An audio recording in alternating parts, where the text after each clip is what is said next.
Welcome to the One Year Bible, February 5. The Old Testament reading, Exodus 21, verse 22, through chapter 23, verse 13. Now suppose two men are fighting, and in the process they accidentally strike a pregnant woman so she gives birth prematurely.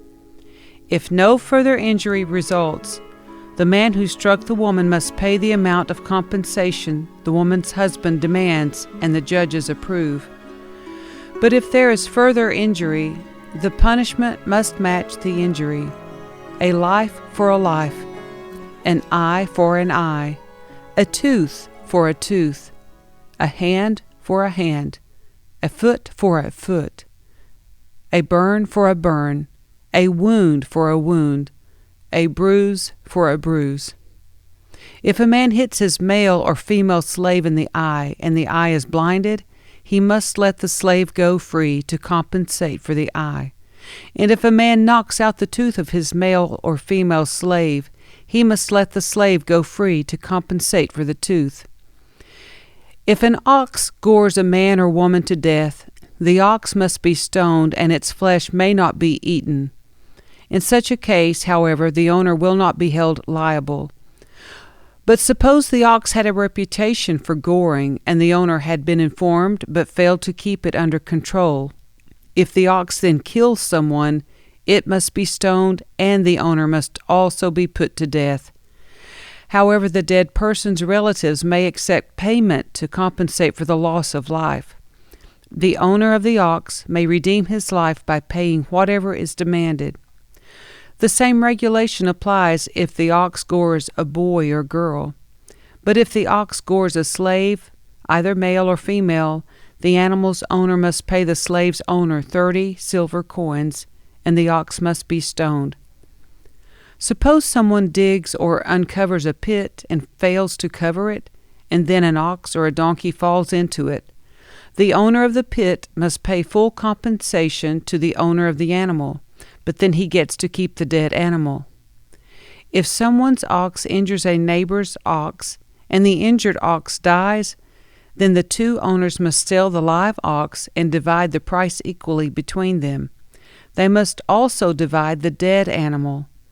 But if the ox had a reputation for goring, yet its owner failed to keep it under control, he must pay full compensation, a live ox, for the dead one, but he may keep the dead ox. If someone steals an ox or sheep and then kills or sells it, the thief must pay back 5 oxen for each ox stolen, and 4 sheep for each sheep stolen.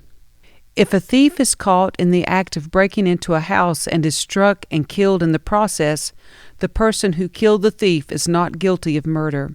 But if it happens in daylight, the one who killed the thief is guilty of murder. A thief who is caught must pay in full for everything he stole. If he cannot pay, he must be sold as a slave to pay for his theft. If someone steals an ox or a donkey or a sheep and is found in the thief's possession, then the thief must pay double the value of the stolen animal. If an animal is grazing in a field or vineyard, and the owner lets it stray into someone else's field to graze, then the animal's owner must pay compensation from the best of his own grain or grapes. If you are burning thorn bushes and the fire gets out of control and spreads into another person's field, destroying the sheaves or the uncut grain or the whole crop, the one who started the fire must pay for the lost crop. Suppose someone leaves money or goods with a neighbor for safekeeping, and they are stolen from the neighbor's house. If the thief is caught, the compensation is double the value of what was stolen.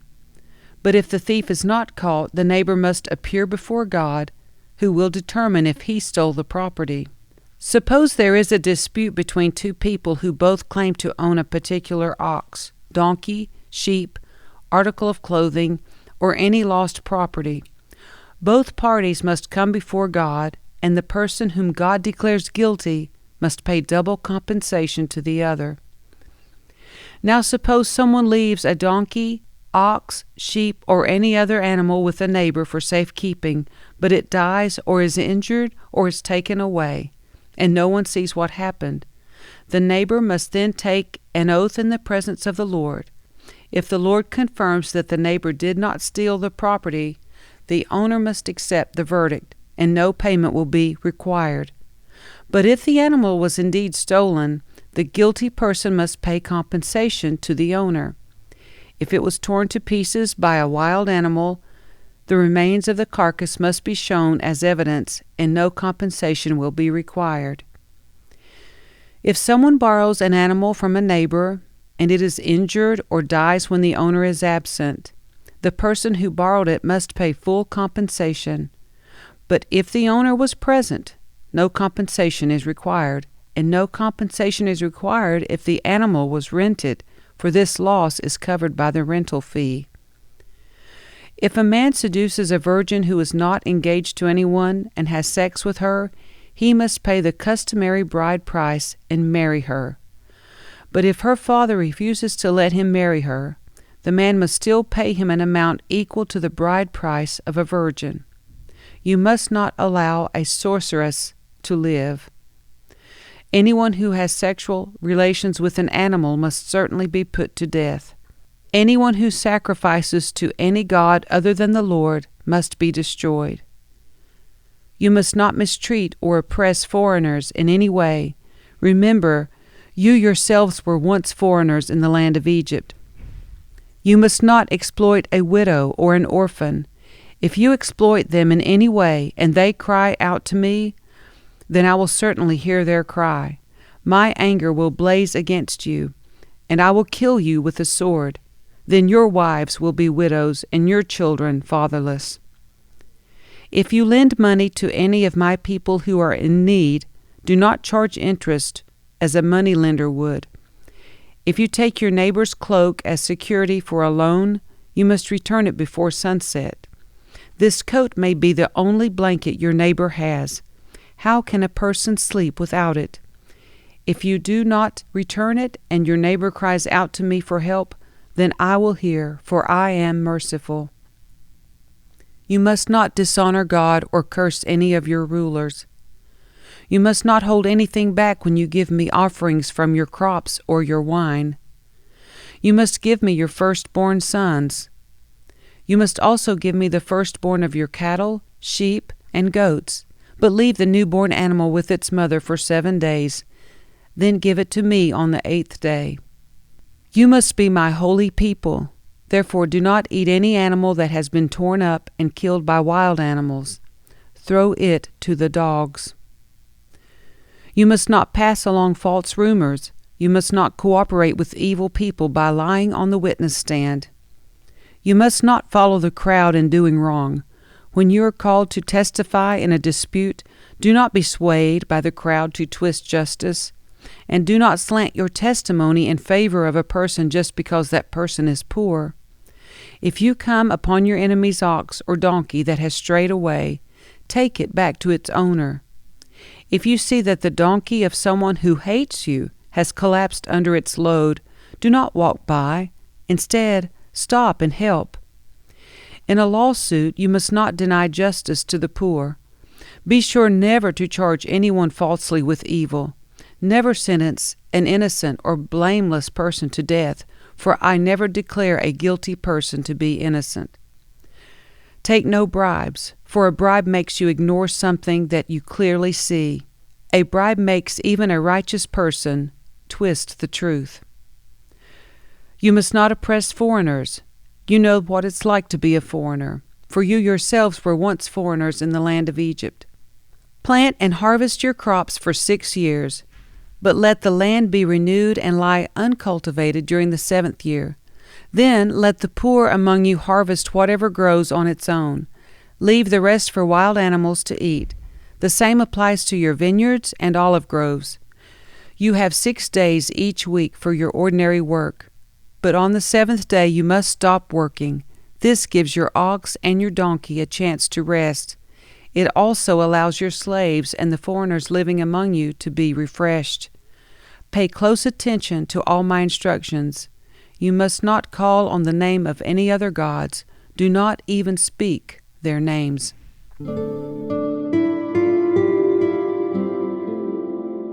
The New Testament reading, Matthew chapter 24, verses 1 through 28.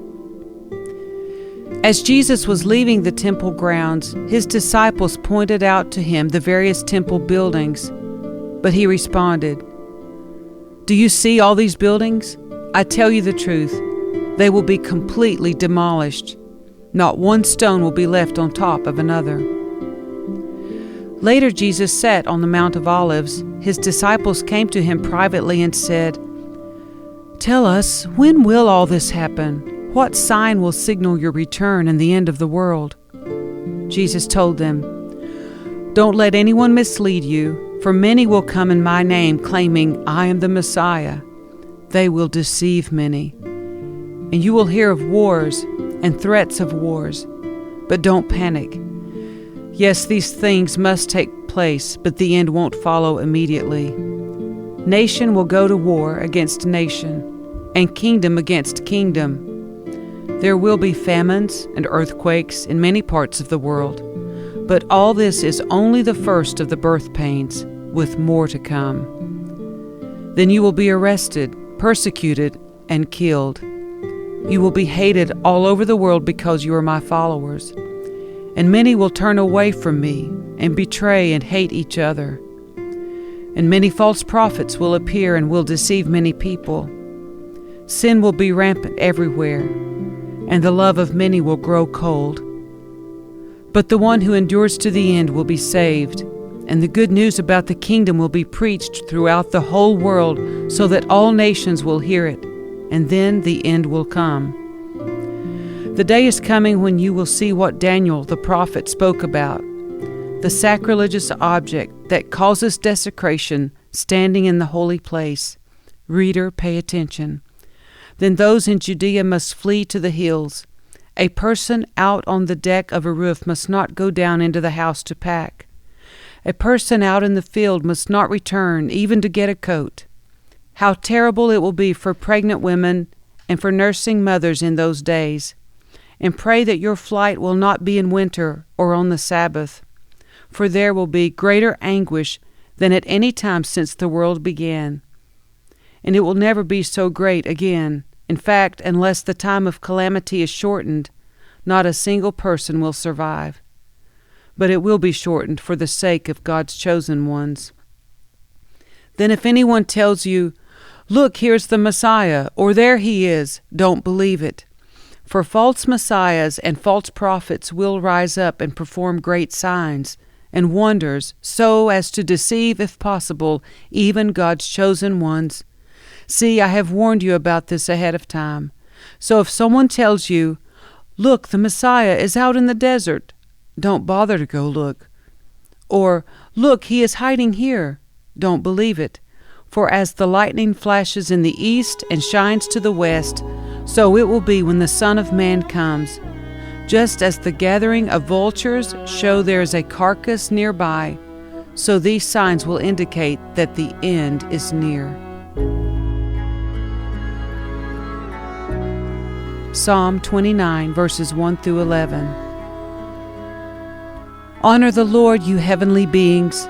Honor the Lord for his glory and strength. Honor the Lord for the glory of his name. Worship the Lord in the splendor of his holiness. The voice of the Lord echoes above the sea. The God of glory thunders. The Lord thunders over the mighty sea. The voice of the Lord is powerful. The voice of the Lord is majestic.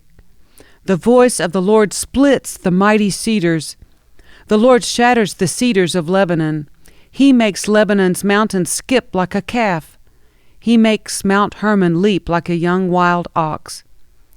The voice of the Lord strikes with bolts of lightning. The voice of the Lord makes the barren wilderness quake. The Lord shakes the wilderness of Kadesh.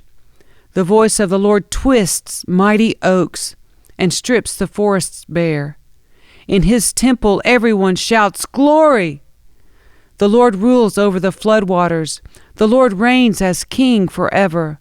The Lord gives his people strength. The Lord blesses them with peace. Proverbs 7, verses 6 through 23. While I was at the window of my house looking through the curtain, I saw some naive young men, and one in particular who lacked common sense. He was crossing the street near the house of an immoral woman, strolling down the path by her house. It was at twilight, in the evening, as deep darkness fell. The woman approached him, seductively dressed and sly of heart. She was the brash, rebellious type, never content to stay at home. She is often in the streets and markets, soliciting at every corner. She threw her arms around him and kissed him, and with a brazen look she said, "I've just made my peace offerings and fulfilled my vows. You're the one I was looking for. I came out to find you, and here you are. My bed is spread with beautiful blankets, with colored sheets of Egyptian linen. I've perfumed my bed with myrrh, aloes, and cinnamon. Come, let's drink our fill of love until morning. Let's enjoy each other's caresses, for my husband is not home. He's away on a long trip. He has taken a wallet full of money with him and won't return until later this month." So she seduced him with her pretty speech and enticed him with her flattery. He followed her at once like an ox going to the slaughter. He was like a stag caught in a trap, awaiting the arrow that would pierce its heart.